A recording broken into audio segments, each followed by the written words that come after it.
Hi everyone, welcome to today's presentation, which is about the chain rule. In the previous presentations, we have learned what is chain rule and how can we use the chain rule to find the derivative of different functions. We have also done some of its examples. Today we will do another example of chain rule. In this example, we will use the chain rule twice. So here we have the question that if f of x is equals to sine of cos of tan of x, then find f prime of x. We have to find the derivative of f with respect to x. Here you can see that two functions are contained in sine function. Tan x is contained in cos and cos is contained in sine, and this tan x is also contained in this sine function. To differentiate it, we have to use the chain rule twice. This is a composite function and this can be differentiated by using the chain rule only. We can't use another rule, the general rules of derivatives. We have to use the chain rule to differentiate these kinds of functions. So let's start. F prime of x, the derivative of this function is the derivative of sine, which is cos, and cos of tan of x as it is. Then again differentiate the inner function cos of tan of x. First step is to differentiate sine function and the inner function will remain the same. The derivative of sine is cos and the inner function cos of tan of x will remain the same. Then take the derivative of this inner part with respect to x. It will give us cos of tan of x as it is. Then the derivative of this inner part is the derivative of cos is minus sine and the tan x will remain as it is.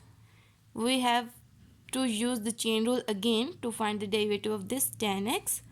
So minus sine of tan x minus sine of tan x, then the derivative of this tan x, it will become d by dx of tan x, and in the last step it will look like this minus sign will come out here. It will become cos of tan x into sine of tan x, and then the derivative of tan x is equals to secant square x.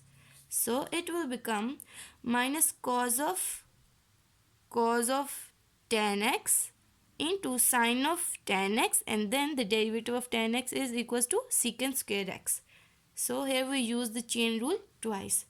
We can also solve the same question by using the Leibniz notation, but for using the Leibniz notation we have to do some substitutions in this given function, and these substitutions are: let f is equals to sine of u is equals to cos of t, and t is equals to tan of x, and as a whole it will become sine of cos of tan of x.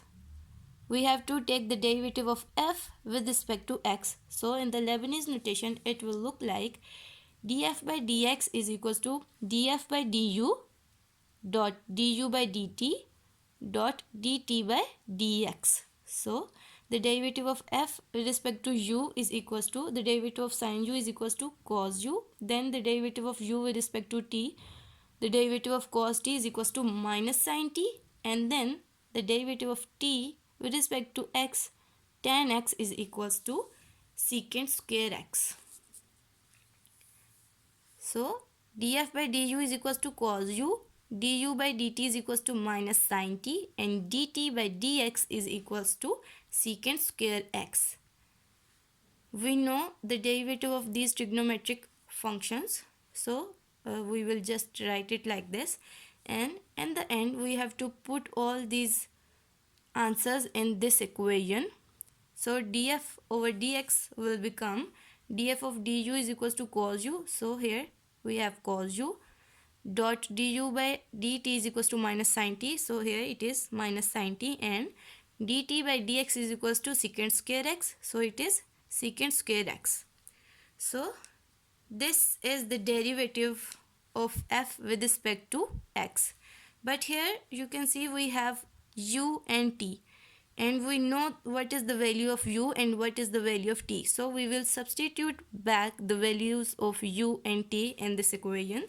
So it will become the u is cos t and t is equals to cos x. We have to put the value of u and t here and here. So it will become cos of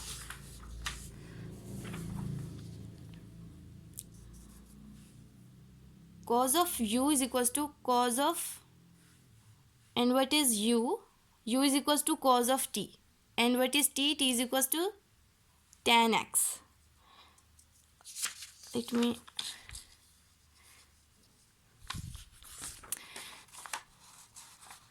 cos u is equals to cos of tan x, as u is equals to cos t and t is equals to tan x, so it will become cos of tan x minus sin t, where t is equals to tan x, so it will become minus sin of tan of x, and in the end secant square x as it is.